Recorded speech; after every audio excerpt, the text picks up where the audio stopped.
Imagine this. You're stranded in a desert. No signal, no roads. The sun is brutal, and every direction looks exactly the same. Now panic sets in, and that panic is the first thing that kills you. Not the heat, not the thirst, the panic.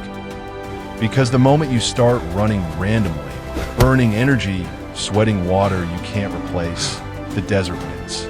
But here's what's remarkable. Humans have been crossing deserts for thousands of years, without GPS, without maps, without satellites. Persian merchants crossed the Dasht-e Cavern, one of the hottest, most disorienting places on Earth. Saharan guides led caravans thousands of miles through endless dunes. Arabian nomads survived lands that could kill an unprepared person in a single afternoon. How? They learned to read the desert itself. The wind, the sand, the sky, the land. Today we're going to explore exactly how they did it. We've already covered 2 powerful survival tools in our forest navigation episode.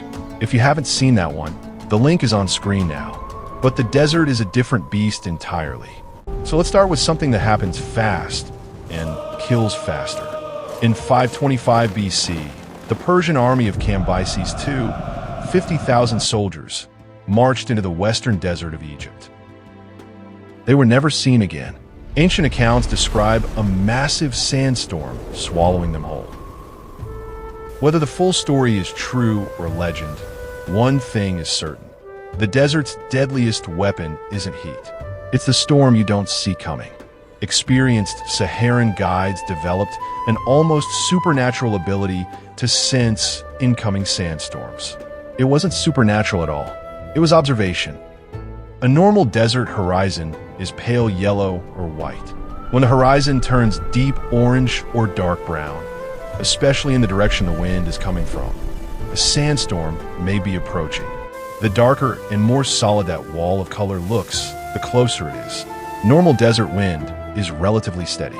Before a sandstorm, the wind often does something strange. It briefly dies down completely. An unusual, sudden calm in the desert is a warning sign, not a relief. Before a major storm, loose surface sand begins moving in small ripples even before you feel strong wind. The sand reacts before your skin does. Experienced desert travelers describe a sharp, metallic, or dusty smell that arrives minutes before a sandstorm.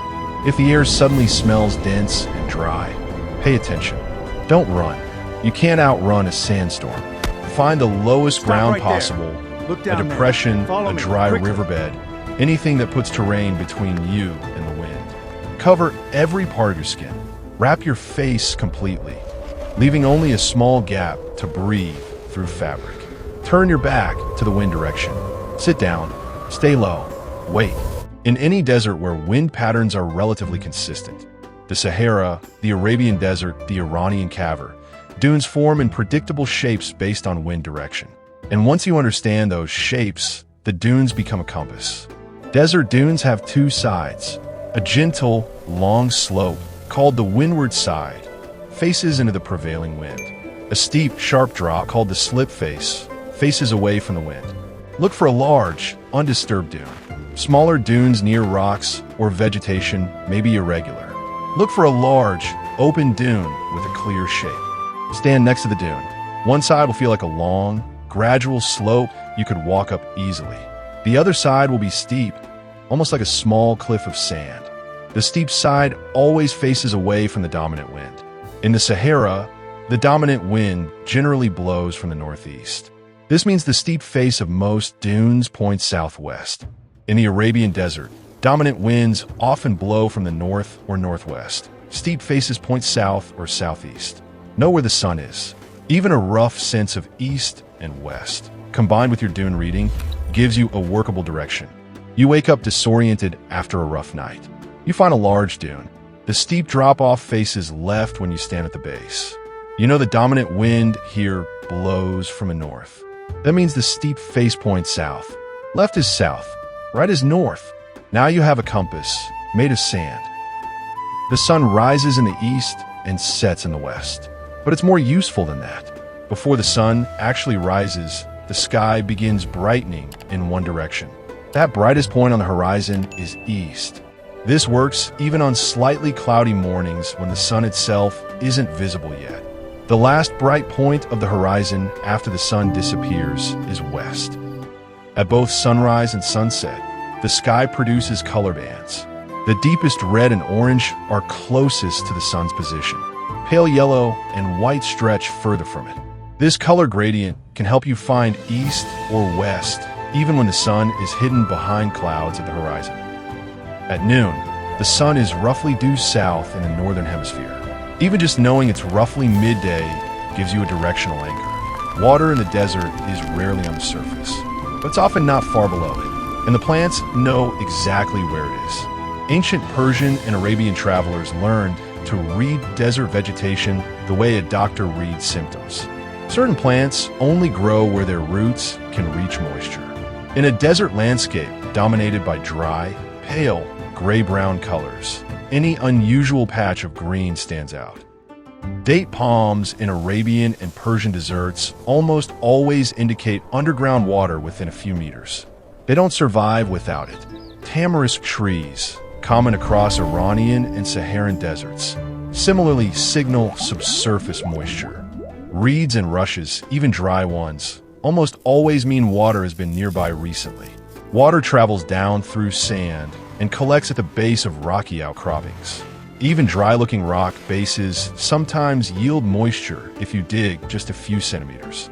Multiple animal tracks from different directions that seem to converge toward one point almost always lead to water. Animals don't walk toward nothing. If you find a promising spot, dig slowly. Even damp sand is a good sign. Keep going carefully. This might be the most important method of all, and it costs nothing. The desert doesn't kill you with one dramatic moment. It kills you slowly through 100 small bad decisions. Never travel between 10 a.m. and 4 p.m. if you can avoid it. This is when the sun is highest and temperatures peak. Moving during these hours burns 2 to 3 times more water than moving in cooler hours. Ancient caravan routes across Persia and Arabia were specifically timed to avoid peak heat. Hot air rises.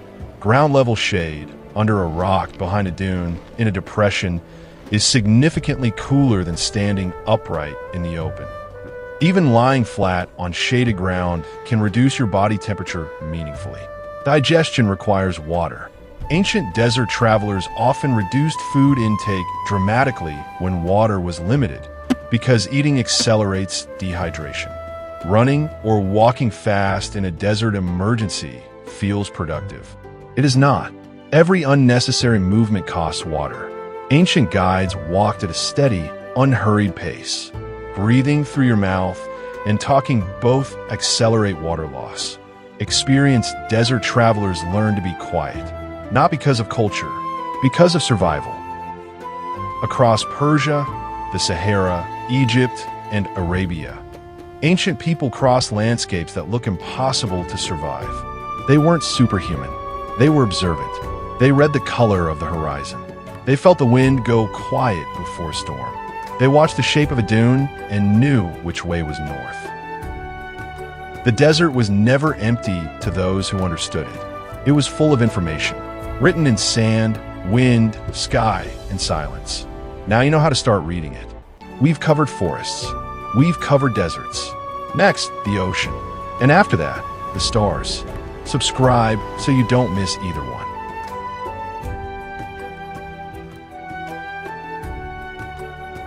Thanks for listening. Don't forget to like and subscribe and comment your opinion.